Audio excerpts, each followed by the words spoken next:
is News Channel 4 at 11.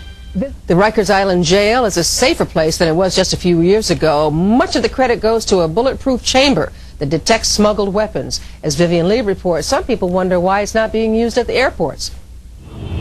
Make sure you have no type of weapons, guns, bullets, razor blades, box, cutters, scissors, mace. This is the first warning. Any contraband must be handed over. First, to the amnesty box, no questions asked. Then, visitors to the correctional facility are screened even further by these bulletproof weapons-detecting doors. If the person has anything suspicious, he or she cannot exit the doors and enter the center, and then questions will be asked. Since the inception of the doors, we've gotten like 30,000 pieces of contraband have been stopped from going into the facility. Contraband that could be made into lethal weapons. Before the doors were installed 4 years ago, there were 150 slashings and stabbings a month.